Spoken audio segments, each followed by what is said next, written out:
The film begins with Max, whose life is completely ruined. He spends his days using drugs and his nights making graffiti on walls. To understand why his life becomes like this, the story goes back to his childhood. Max is a foster child, adopted by a couple who had taken in several children. Among them, one boy, Les, is the closest to Max. Even though they are not related by blood, for Max he is more than a real brother. They cannot live without each other.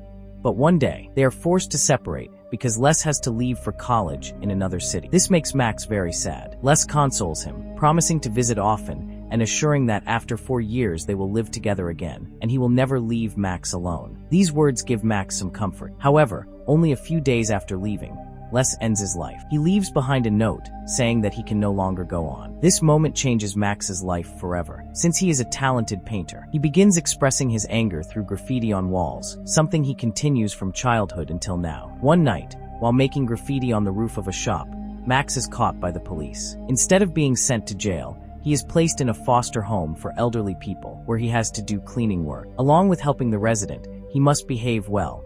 Otherwise, he will be sent directly to jail. When Max arrives at the foster home, he notices an old man looking out from a window on the upper floor. The workers explain his duties and warn him strictly not to go to the 4th floor, because very sick patients are kept there. This is the same floor where Max had seen the old man peeking out of the window. The next day, while collecting his cleaning supplies, Max finds a statue shaped like a human figure. For fun, he removes one of its eyes and then starts his work, collecting trash from each room. Following his manners, he knocks on every door before entering. But when one room gives no response, he goes inside and sees an old man and woman wearing masks, behaving strangely. He feels disturbed and quickly leaves. Later, a woman named Norma comes to him for a towel.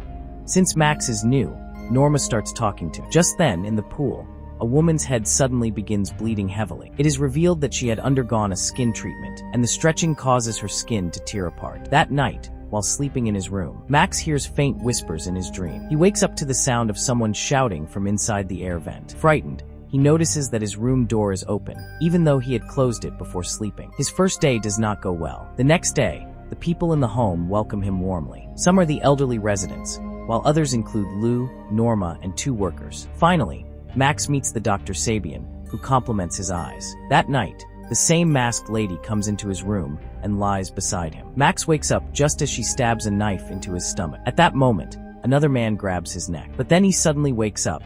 It was a dream this time. Now unable to sleep, he wanders around. He comes across an elderly couple dancing late at night, celebrating their anniversary. As Max leaves, he again hears screams from the vent. At that moment, Norma appears and takes him to her room. Inside, Max notices a small cup, which looks strangely familiar. Norma explains that it was made by her friend, who once lived there, but died a few years ago. Later, while working again, Max once more hears screams from the vent. This time, he cannot stop himself and takes the elevator to investigate. Max tries to go upstairs, but he does not have access to the 4th floor, so he takes the stairs instead. He is already skilled at breaking locks, so he easily opens the door and enters. Inside, he sees many sick elderly people sitting in wheelchairs, all facing televisions that are turned on. They appear completely dazed, sad, and lifeless. Their illness is unclear, but blood seems to drip from their eyes as if they are crying tears of blood. The man Max saw at the window is also there. Seeing Max, he shouts and lunges at him. The workers arrive just in time to stop him.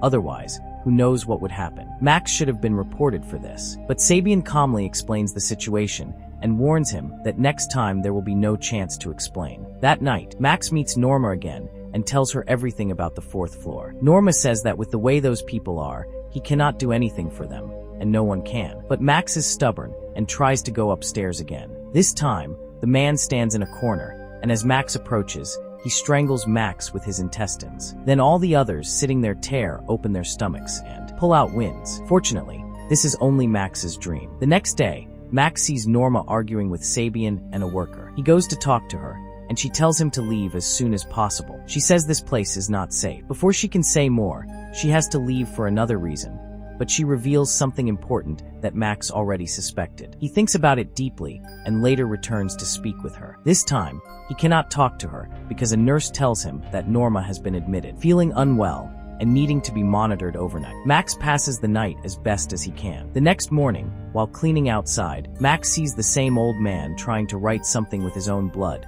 cutting his finger, but he cannot write properly. Before Max can understand, Norma falls from above onto a barrier, dying painfully in front of him. Sabian explains that Norma has taken her own life. A note from her room reveals that she was going to meet her son. Max is devastated because Norma had become his only true friend there, even as his nightmares continue. That night, Max finds a UV light placed near the door. When he turns it on, he sees a message on the wall. Find the marked one. Max begins his search and first goes to Lou's room, where he sees an X mark on the Lou's neck, meaning the manager is one of the marked ones. Max notices that many people repeatedly touch their necks, and whenever they do, it indicates that their neck has the mark. He secretly goes to Norma's room to search for clues. Among her belongings, he finds a half-finished painting by her, the small cup, and Norma's diary, which contains a final note warning that Max must be informed about the dangers in the home. The note explains that people come at night with surgical tools, needles, and dogs to transform them. Max realizes that both he and Lou are at risk. He rushes to the manager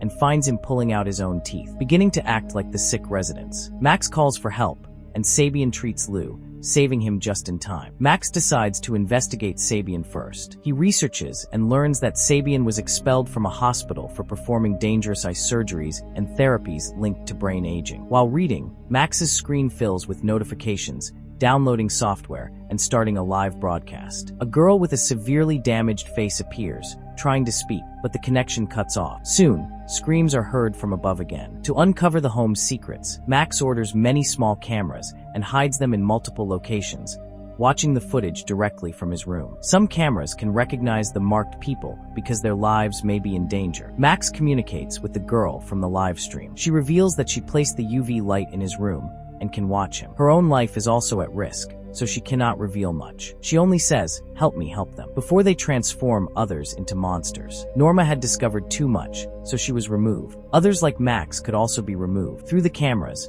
Max sees the old man from the 4th floor leave, and he moves forward after tampering with the camera. Late at night, Max observes a marked man being taken to the basement, where another man with a dog is already present. Max follows but cannot see clearly. He realizes Sabian is performing a horrific surgery. The dog owner spots Max, forcing him to run back to his room. In the room, the livestream girl explains that the government uses this facility to test drugs on the elderly. Tests are done on animals first, then humans. The elderly are targeted because if side effects occur, they are dismissed due to age. Many such homes exist across the country. She reveals that her father was once in this home, but is now trapped on the 4th floor. She wants to free him and the others but needs evidence, which only Max can gather since he lives there. As she leaves, the old man attacks her. Max intervenes, but is pushed and knocked unconscious. A worker tells him that a patient from the 4th floor caused the harm, but reassures him that Sabian will perform a proper checkup. While the worker calls Sabian, Max escapes from the scene. Max reaches his parents' house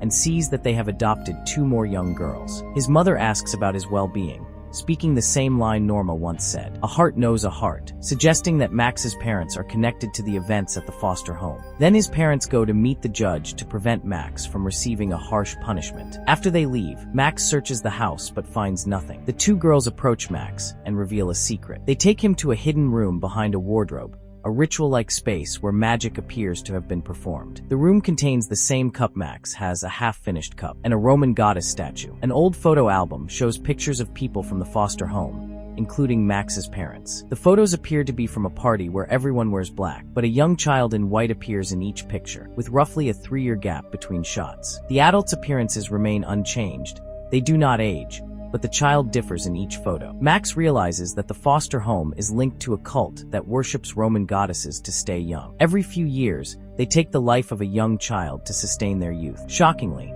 Max discovers that his foster brother is among those children. His brother did not die, but was sacrificed by Max's parents and the cult to feed the others' youth. The new girls face the same fate. Max vows to stop this and returns to the home. He goes to the 4th floor and finds the old man, realizing it is Les. Les had not attacked him that day, but was trying to protect him. Patients on the 4th floor are the young children whose youth has been drained. They are elderly in appearance while still young in spirit, unable to speak. Les had tried to write with his blood to communicate. Before Max can help, a worker captures him. He wakes up dressed in white among the others, indicating it is now his turn on the 4th floor. Max realizes the Livestream girl had lied. She is Sabian's wife, and the government testing story was false. The marked ones do not exist. The residents appear old, but are maintained through a substance called nectar, found behind the eyes of young children. This nectar sustains their youth. Since Max arrived, the home has been extracting nectar from his eyes every night, which is why he constantly wakes and experiences dreams